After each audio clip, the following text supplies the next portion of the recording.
بسم اللہ الرحمن الرحیم اللہ کے نام سے شروع کرتا ہوں جو بڑے مہربان نہایت رحم والے ہیں۔ رب زدنی علما وَإِذْ قَالَ لقمان لابنہ،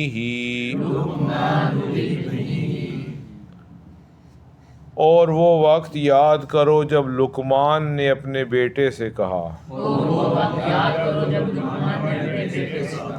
وَهُوَ يَعِظُهُ، اور وہ اپنے بیٹے کو نصیحت کر رہے تھے،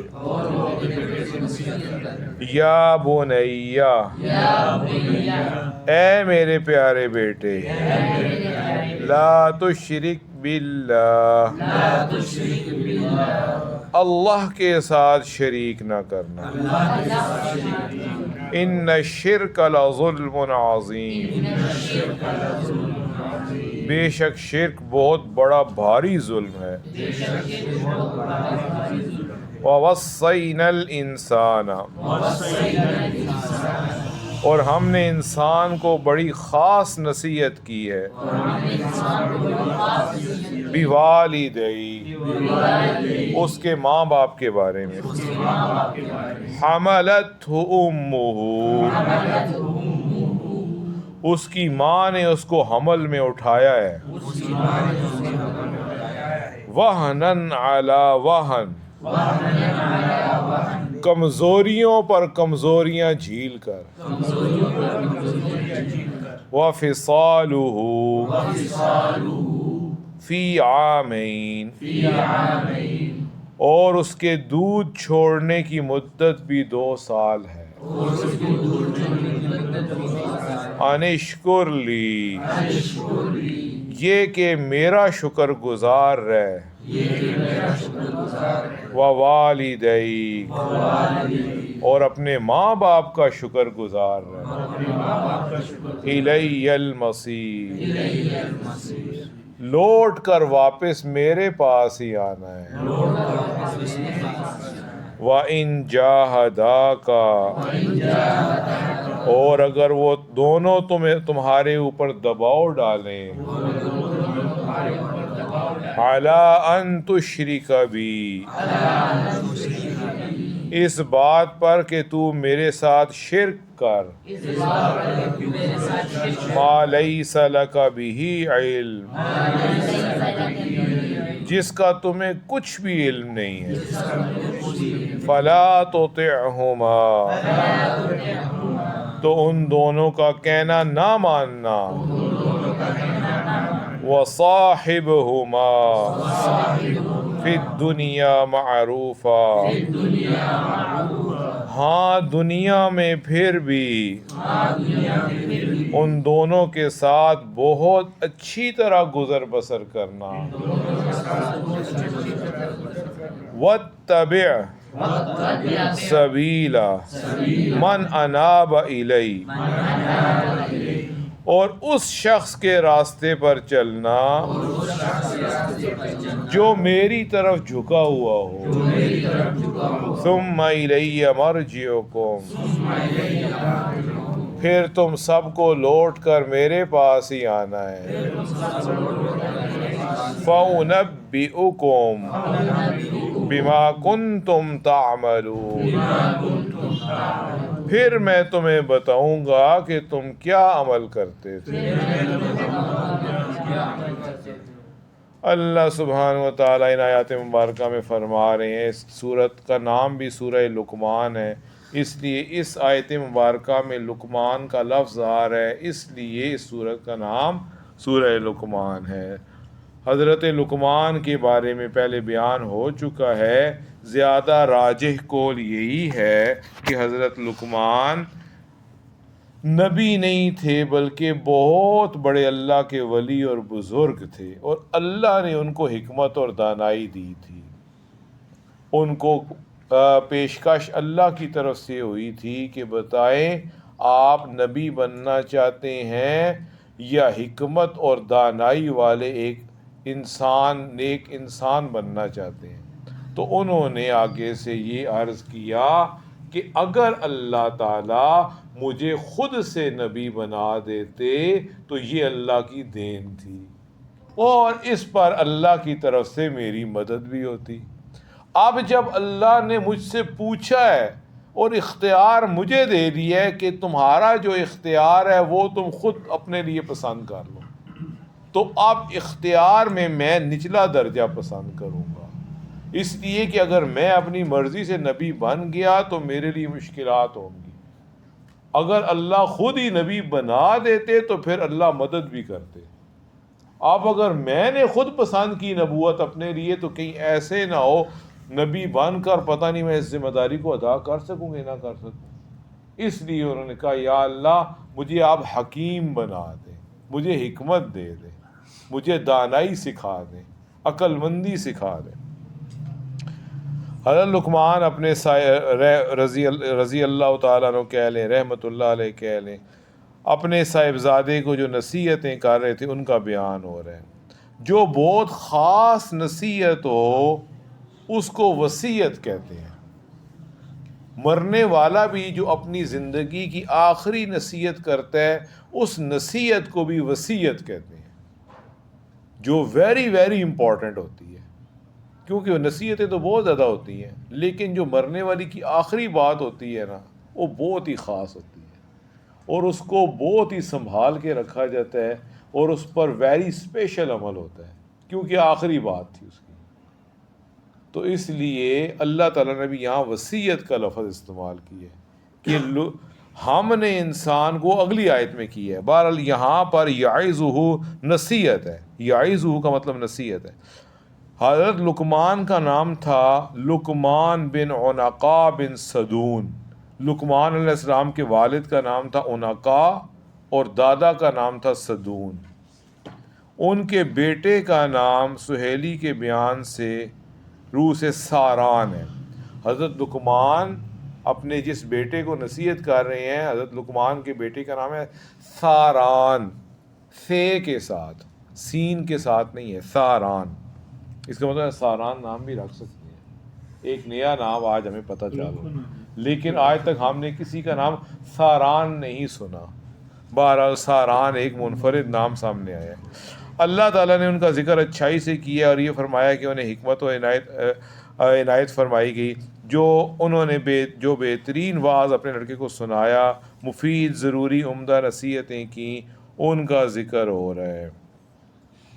ظاہر ہے کہ اولاد سے زیادہ پیاری انسان کو کوئی چیز نہیں ہوتی، اولاد آدمی کو بہت پیاری ہوتی ہے اور انسان اپنی بہترین اور انمول چیز اپنی اولاد کو دیتا ہے۔ تو اس لیے سب سے قیمتی چیز جو حضرت لقمان علیہ السلام اپنی اولاد کو دے رہے تھے وہ توحید کا درس، وہ اللہ کی عبادت کرنا، اللہ کے ساتھ کسی کو شریک نہ ٹھہرانا۔ سب سے زیادہ جو بڑا آدمی کے لیے صدقہ جاریہ بنتا ہے وہ آدمی کی اولاد بنتی ہے۔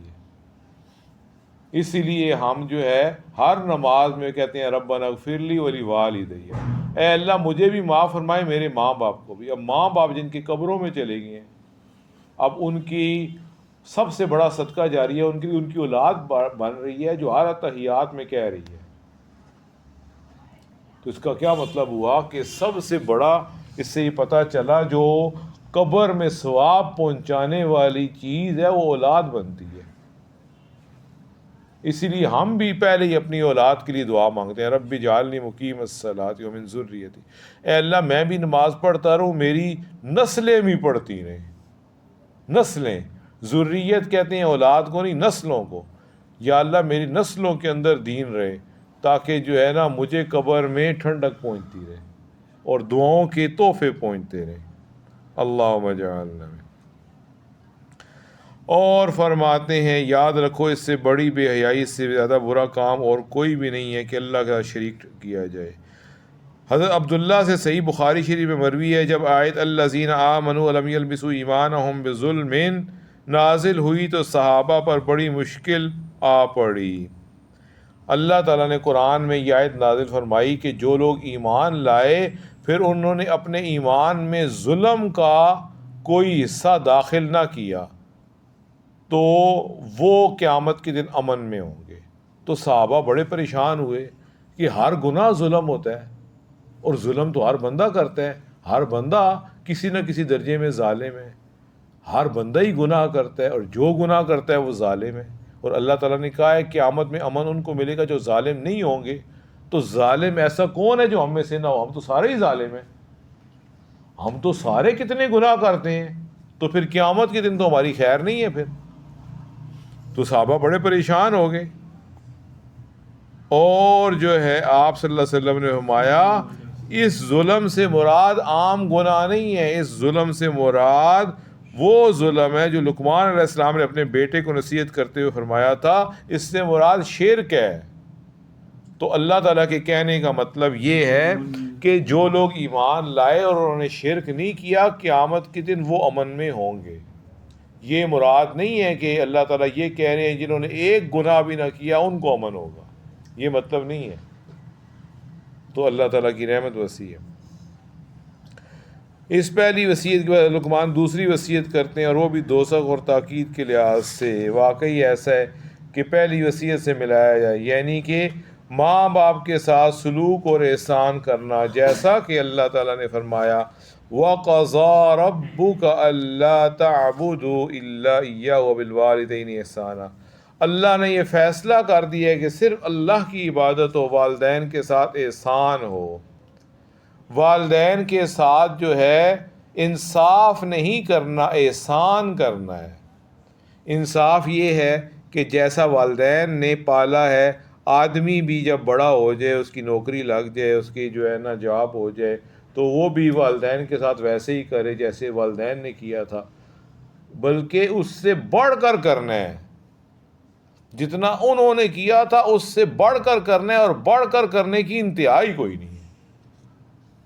تو اس لیے اپنے والدین کے ساتھ احسان کرو، زندگی کے اندر ان کے ساتھ ادب کے ساتھ بات کرنا، ان کا نام نہ لینا، ان کے دوستوں کی عزت کرنا، وہ جن سے محبت کرتے ہیں ان کی عزت کرنا، اور اس کے علاوہ جب آدمی کمانے کے قابل ہو جائے تو اپنی تنخواہ میں سے ماں باپ کو بھی دینا۔ بیویاں تو یہی چاہتی ہیں سارا کچھ ہمارے اوپر ہی خرچ ہو، لیکن ہر بات جو ہے بیویوں سے کرنے کا حکم بھی نہیں ہے، اور جو ہے یہ آدمی اگر اپنے ماں باپ سے نیکی کرتا ہے ان سے چھپا کر یا ان کو بتا کر، تو یعنی کہ یہ بہت ہی عظیم اجر کی بات ہے۔ تو اس لیے جو ہے اپنے ماں باپ کو اپنی کمائی میں سے دینا۔ وہ جو ہے حدیث میں واقعہ آتا ہے کہ ایک صاحب کہنے لگے آ کر یا رسول اللہ، میرا باپ جو ہے وہ میرے مال میں سے جب دل کرتا ہے لے لیتا ہے،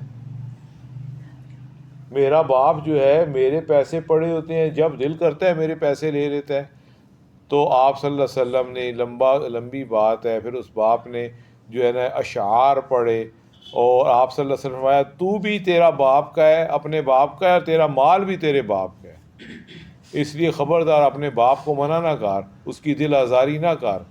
اگر وہ تیرے پیسے لے لیتا ہے تو تیرا باپ تو بہت زیادہ مستحق ہے۔ ہاں البتہ شریعت نے ماں باپ کو بھی یہ کہا ہے کہ کسی بچے کے ساتھ اتنی زیادتی نہ کریں کہ اس کے اپنے بیوی بچوں پہ خرچ کرنے کے لیے پیسے نہ ہوں، آپ ہی سارے لے لیں۔ آپ مناسب لے سکتے ہیں، لیکن اولاد کو بھی کہا ہے کہ ان کے ساتھ تنگ دلی نہ کرو۔ اور ماں باپ فوت ہو جائیں تو ہر جمعے کو ان کی قبر پہ جانا بہت بڑے ثواب کا کام ہے۔ ان کی قبر پہ جانا بہت، حدیث میں آتا ہے جو بچہ اپنے ماں باپ کی قبر پر ہر جمعے کو جائے گا اللہ تعالیٰ اس کی مغفرت کر دے گا، اور اگر زندگی میں نافرمان تھا تو فرما برداروں میں اللہ تعالیٰ لکھ دیں گے۔ اس لیے ماں باپ کو قریب دفن کرنا چاہیے، یہ نہیں کہ جی ہم گاؤں لے کے جائیں گے، ہمارا گاؤں بہت دور ہے، وہاں سارے رشتہ دار ہیں، وہیں دفن کریں گے۔ ایسی جگہ ہو جہاں اولاد جا سکے، قبر کی بھی نگرانی کر سکے، صفائی صفائی کر سکے، جمعے کو بھی جا سکے، آسان ہو جانا۔ اس لیے علماء نے لکھا ہے میت کو بہت دور دراز لے کے جانا مکروہ ہے، جہاں قریب میں ہو بس وہیں دفن کر دیں۔ تو فرماتے ہیں اللہ تعالیٰ آگے فرما رہے ہیں کہ ہم نے انسان کو نصیحت کی ماں باپ کے ساتھ احسان کرے، یعنی کہ ان کے ساتھ احسان کرے. اس کی ماں نے کتنی مشقتیں اٹھایا، وہن کہتے ہیں مشقت کو. اس کی ماں نے حمل میں اس کو اٹھایا، مشقت در مشقت اٹھا کر. ایک تکلیف تو حمل کی ہوتی ہے جسے ماں برداشت کرتی ہے، پھر حالت حمل میں جو دکھ درد ہوتے ہیں وہ سب کو پتہ ہے. حالت حمل میں جو دکھ درد ہوتے ہیں وہ سب کو پتہ ہے. پھر 2 سال تک دودھ پلاتی ہے ماں. وہ دودھ پلانا بھی تکلیف دہ عمل ہوتا ہے. کبھی بچہ روتا ہے، کبھی کیا کرتا ہے، کبھی تماشے کرتا ہے، تو وہ اس کی پرورش میں لگی رہتی ہے. چنانچہ اور آیت میں والوالدات یرضعن اولادہن حولین کاملین لمن اراد ان یتم الرضاع. جو والدین اپنے بچوں کو مکمل دودھ پلانا چاہتے ہیں انہیں چاہیے 2 سال پورے کریں. قرآن میں اللہ تعالیٰ کیا فرما رہے ہیں؟ جو والدین اپنے بچوں کو مکمل دودھ پلانا چاہتے ہیں انہیں چاہیے 2 سال پورے کریں، اور مائیں اپنا کامل دودھ ان کو 2 سال تک ان کو دودھ پلائیں. پھر فرمایا وَحَمْلُهُ وَفِصَالُهُ 30 شہرا. اور ماں کا حمل، بچے کو اٹھانا اور دودھ چھڑانے کی مدت 30 مہینے ہے. یعنی مدت حمل اور دودھ چھٹائی کل 30 مہینے ہے. اس لیے حضرت عبداللہ ابن عباس اور دوسرے بڑے اماموں نے کہا حمل کی کم سے کم مدت 6 مہینے ہے. 6 مہینے سے کم بچہ پیٹ میں نہیں رہ سکتا، کم از کم ایٹ لیسٹ 6 مہینے. اگر 6 مہینے سے پہلے ہو گیا تو پھر شک پڑ گیا، پھر معاملے کے اندر شک پڑ گیا.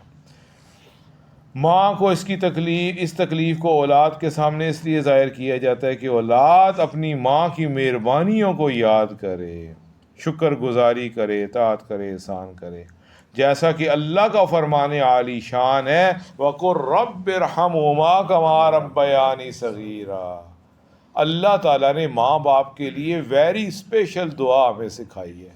یہ ہم اتحیات میں بھی پڑھ سکتے ہیں، ہمیں پڑھنی چاہیے. اتحیات کے اندر ہماری زبانوں پر بس وہی ایک دعا جاری ہے رب اجعلنی مقیم الصلاۃ، وہ ہم پڑھتے ہیں وقنا عذاب النار تک وہ اسلام پھیر دیتے ہیں. مختلف دعائیں ہم پڑھ سکتے ہیں. اس کے بعد بھی یہ پڑھ لیں، اس کے بعد بعد ہاں بالکل پڑھ سکتے ہیں. رب اجعلنی کے بعد پڑھ سکتے ہیں، پہلے پڑھ سکتے ہیں.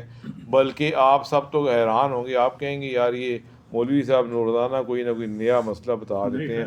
یہ میں نے کتاب کے اندر پڑھا، اس میں یہ ہے کہ مسنون دعا جو اتحیات میں ہے وہ یہ ہے اللہم انی اعوذ بک من عذاب جہنم ومن عذاب القبر ومن فتنۃ المحیا والممات ومن شر فتنۃ المسیح الدجال.